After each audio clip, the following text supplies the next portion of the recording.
49ers injury update time. It's another big one. Just got off the practice field here at the facility in Santa Clara, where I saw Christian McCaffrey, but not partaking in practice. He was working off on the side field with the two Dustins, Dustin Little and Dustin Perry, the 49ers head strength coach and the 49ers head athletic trainer. So Christian McCaffrey is working to get back. It seemed to me that he was moving around fine. We're going to get a firmer update on his status from Kyle Shanahan tomorrow, Saturday, right? Because this is a Monday night game at Minnesota, so the entire week is pushed back a day for scheduling purposes.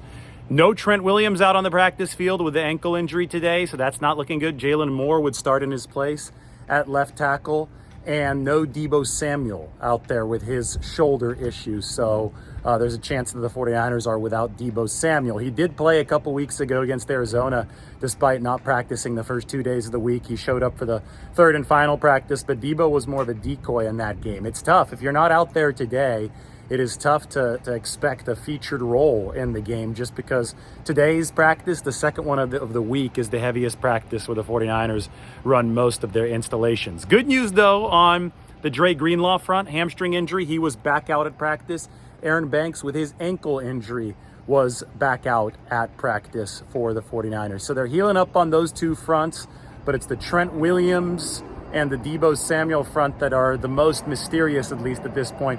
We did see Christian McCaffrey at the very least, but he was off on the side, so he wasn't going to be practicing either. I would say that all three of those players, McCaffrey, Trent Williams, Deebo Samuel, they are in the exclusive club of players that could suit up even if they don't get much, if any, practice, but it just is much unlikelier that they would suit up on Monday if they're unable to get practice for the 49ers. As far as the running back position goes, if there's no McCaffrey, I've said this before, 49ers favor Elijah Mitchell. He's earned it the most out of what he's done for the 49ers over the years. Mitchell's biggest career game, 168 yards, came on this field against Minnesota, 49ers opponent on Monday night in 2021. But I do think that they would just split the load between Elijah Mitchell and Jordan Mason. They both have comparative strengths. Mitchell's your outside zone specialist. Mason at 230 pounds is going to be a good gap scheme kind of guy.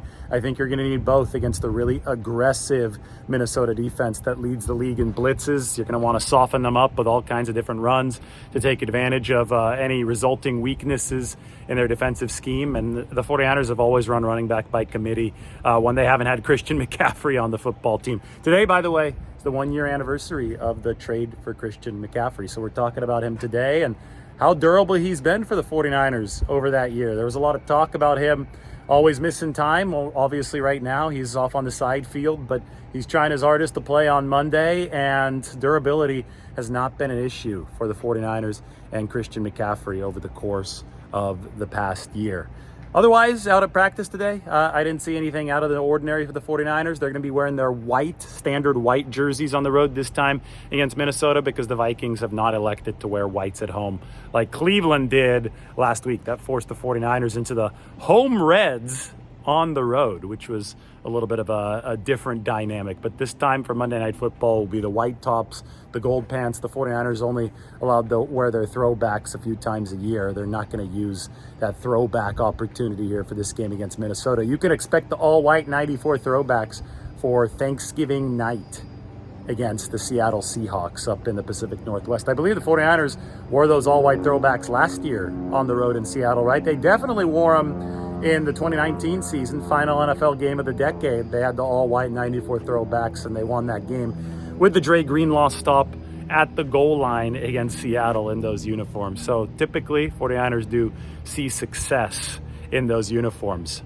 Minnesota side, they got Kirk Cousins. 49ers are going to have to battle against that, but he's been mediocre as far as efficiency goes this year. I mentioned that he's number 2 in pass yardage, but like number 16 in EPA. Good looking offensive line for the Minnesota Vikings. Christian Darrisaw against Nick Bosa should be a nice battle. But I think that the more intriguing matchup just because Cousins has not really moved the needle in terms of excitement. He doesn't have much of a running game. No Justin Jefferson in this game for Minnesota. I think the more exciting matchup is on the other side of the football. This Vikings defense, which blitzes at that number one league rate, 33.7% of the time, with Brian Flores on this field in an empty stadium in 2020, just like right now. Brian Flores was the head coach of the Miami Dolphins, and he lit the 49ers up with interior blitzes, all kinds of blitzes. He runs that amoeba front defensively. You don't know who's going to be coming and who's not going to be coming. You can guess that Danielle Hunter is going to be coming off the edge. He leads the NFL with 8 sacks this year, but it's hard to tell who else is going to be rushing. Probably Jordan Hicks, one of the inside linebackers. Just that blitz rate is really tough to pick up. And on this field in 2020, when Flores was the coordinator of the Miami Dolphins, Miami won 43-17. A lot of that was because of the 49ers practice squad cornerback, Brian Allen. Absolutely couldn't cover anybody. But a lot of that, too, was Brian Flores capitalizing on the 49ers' interior offensive line in a way that, that they had big-time center issues back in 2020. So they're capitalizing on that. Jimmy Garoppolo was coming off of the high ankle sprain, and he had to exit the game at halftime, and he'd missed some time after that because it was just a situation where I don't think that Jimmy was fully ready to handle double A gap blitzes from Brian Flores and the 49ers center situation, because the center is the guy that has to set the protections and identify where some of that pressure is coming from. He has to decide and determine who's going to be coming in on a blitz and who isn't. I don't think the 49ers were ready for that against Miami. So it was an ugly game here in front of the empty stadium in 2020. 49ers hope to do better against this blitz-heavy Brian Flores defense this time. So you know that Danielle Hunter with his 8 sacks is going to be coming. You know that Harrison Smith, the longtime Minnesota safety, is probably going to be coming on some blitzes. Jordan Hicks, the inside linebacker, is going to be also a factor in this game. Marcus Davenport, though, is on injured reserve now for Minnesota, and he was a bookending edge rusher for Danielle Hunter. So that's a big loss for the Vikings, who, when you look at the defensive line, it's Danielle Hunter and several other guys who are rather nondescript compared to what he's bringing to the table. That's big for the 49ers, because if Trent Williams can't play, well, it might be trending that way, and they're going to have to put Jalen Moore over there on the left side. Jalen Moore on one side, Colton McKivitz on the other. Danielle Hunter is lined up primarily against right tackle, I'd say 75% of the time, but that other 25%, maybe 25-30%, he'll go up against left tackle. And that left tackle position, Jalen Moore, get ready for a trial by fire if he has to play instead of Trent Williams in this football game. So the 49ers will try to neutralize that without their top personnel, assuming that things continue trending the way that they trended today at practice here at Levi Stadium. Anyway, 49ers Vikings. I'm going to be headed to the locker room here in a little bit. We'll get the rest of the report for you, maybe have a little bit of a reaction after that.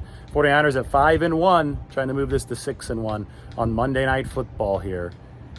A couple days away. Friday afternoon in Santa Clara. 49ers fly out to the Twin Cities tomorrow.